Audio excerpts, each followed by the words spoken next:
Hi guys, I'm back.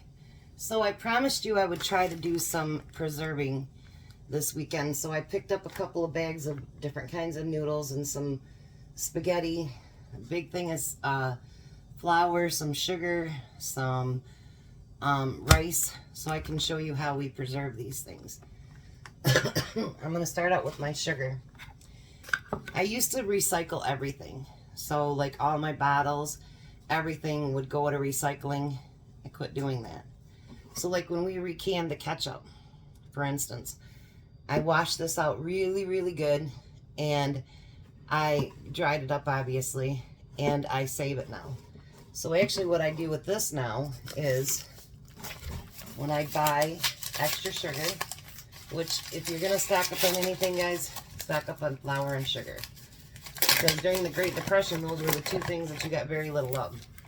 So I bought a canning funnel. Obviously, I use it for my canning, but I also use it for things like this.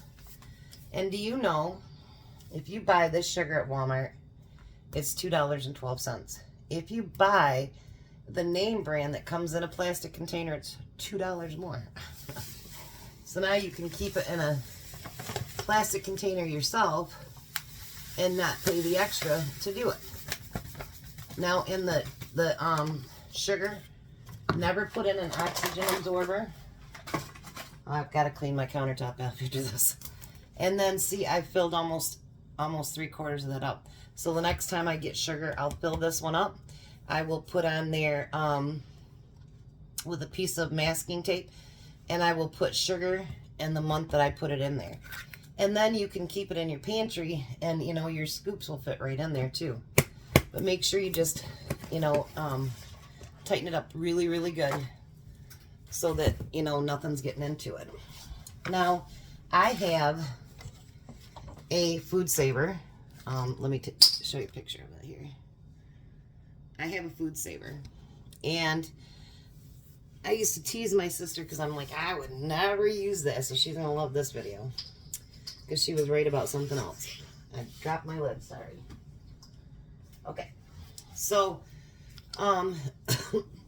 it actually has an orifice in there that you can plug in so that you can actually, I save crackers and stuff like that in my quart jars. I suction all the air out of it, and then I keep it downstairs. So like they say, the wheat shortages and stuff like that, I will still have crackers and things like that that we like.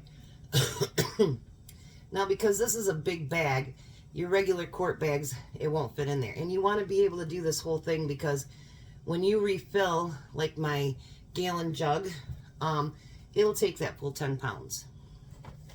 So I get some of the rolled bags, and what you're going to do is seal one end.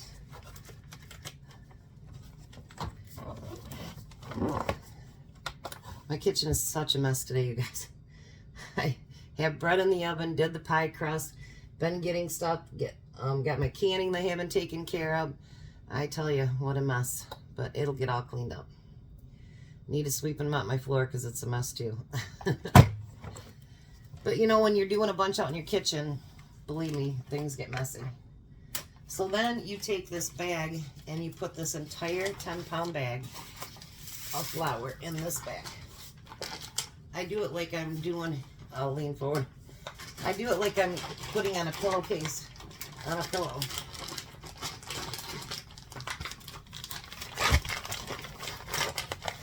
Watch it not cooperate with me today.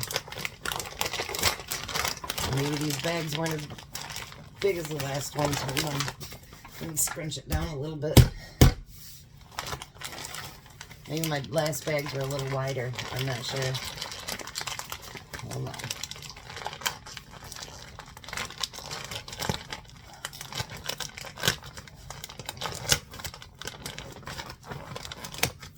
It's going to be a very tight fit.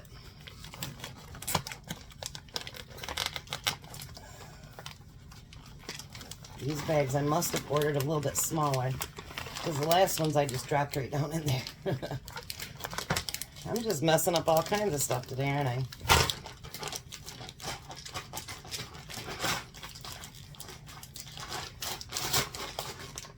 But you know what? Nothing ever goes perfect.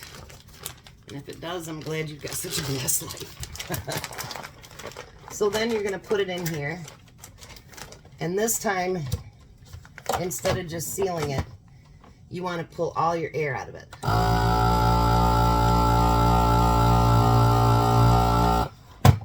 don't have it in there right. Must be.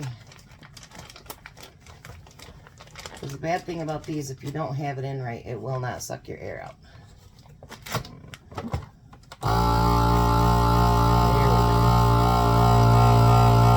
Actually going to suck so much of the air out that it gets tight, but it will not dry out. It's like hard to even push on it.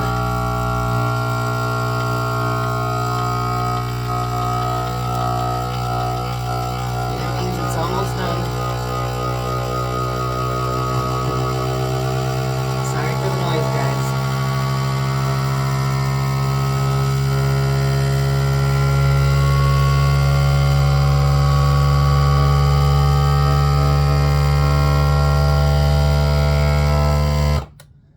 And then you see how tight this is?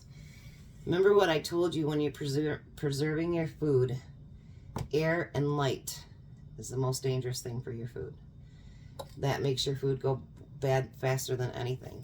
Of course, moisture as well. I guess I'm throwing you guys around right now, too. Sorry about that, you guys.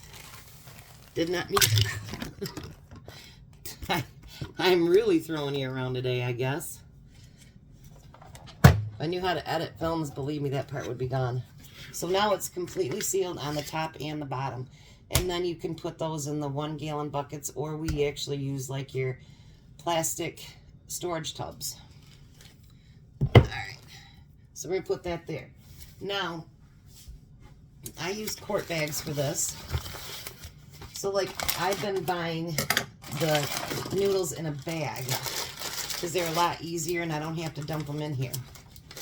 Once again, air is not good for your stuff. So this is what I mean about stocking up. You don't have to buy a whole bunch at a time.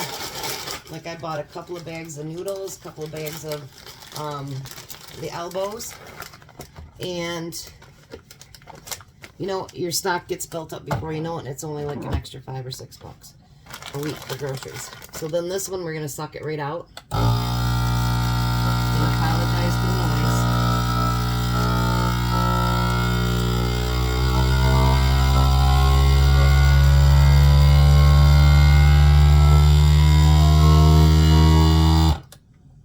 Now I try to push these down a little bit because I want them to be as thin as possible, because that way you can store more in your crates and stuff. So I do try to do, you know, these in a flatten them out a little bit. And you're gonna love how I do my spaghetti. I was putting them in paper bags, which is a good idea. You put them in paper bags, and that way it doesn't rip the sides of your bag, because spaghetti is sharp. So what I've been doing, how about this? I can take all my frustrations out. I sit it over the side of my countertop, and I break it in half, and then I put it in my quart bag upside down,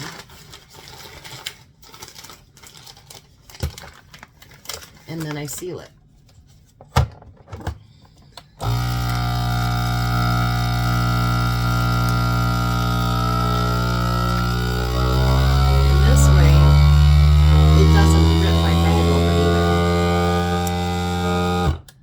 Because I went through a bunch of these.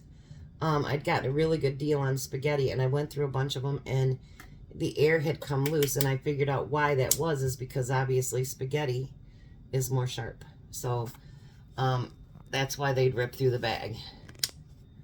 Now I'm going to show you something about the egg noodles. And actually my husband came up with this plan. I bought 2 egg noodles today too. So I need to get another bag. I buy these bags at Amazon, and usually you can get like 200 bags for about $26. And any kind of stuff that I want to preserve, I put in these in. So the egg noodles, I put them in the bag, some people will poke a hole in the bag that's going in there, but I figure as tight as it's going in, there's no air in there either, so I'm not too worried about it. So now the thing with egg noodles, they break a lot easier than your elbows or whatever do. So what I do with mine, I take the air, I push on there.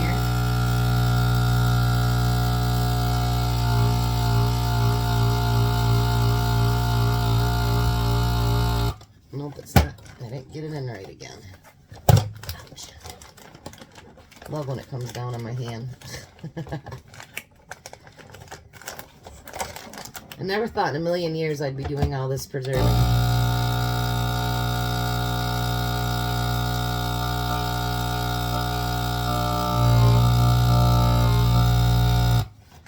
That one just does not want to do it. So what we're going to do, it might have too much air in the bag.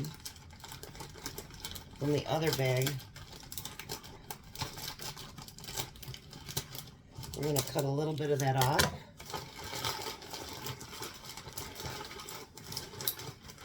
And tuck it down in. And try it again that way. There we go. So now the first time that you hear a crunch, just like that, shut off the air and let it seal it. My husband came up with this idea because, you know, it was hard to preserve the egg noodles because you don't want them all crunchy. And I do have egg noodles in a gallon jar as well, so that I can use those up first. All right, the next thing is, let's find that. Okay, so for rice, I do have a 5-gallon pail full of rice, and I do have a few other ones downstairs, because they say that rice is going to be another thing that's going to be hard to even get. So what I do is I save all my 2-liter bottles. So I guess you guys know I like Ruby Red Squirt now. And I will put an oxygen absorber in here as well. But honestly, with rice, you don't have to, as long as you're going to fill this entire bottle, which I won't this week, but by the time I buy more rice next week, it will fill it all up. Because rice is its own oxygen absorber. How amazing is that? So actually, after you get it completely full, you'll see the sides of the bottle come in because it's taking out its own air. And it will last for a lifetime that way. All these foods that we preserve like this, they will last for several years, in some cases forever. So as long as you get the air out of it so that bugs cannot grow in it, then it'll be safe to eat. If it goes rancid, you'll know it. So then I put the lid on it very, very tight. And actually what I do, I cut this label off. Should have done that beforehand probably. I cut this label off. And then I take my black permanent marker and I'll write on here, rice 622. So those are a few things that I do to preserve foods.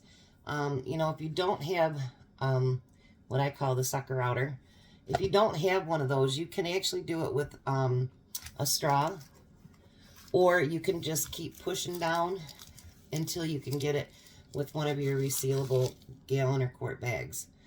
If you don't have one of these and you can afford it, you don't have to buy the expensive one. They have them as cheap as $40. Jack has one, and it works great.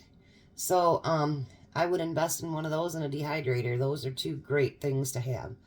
So I made my promise. I showed you guys how we do some of the preserving of our food. You guys have a very blessed day. And like I say, if you can't find a blessing somewhere, be a blessing. And you guys have a wonderful Saturday. Bye.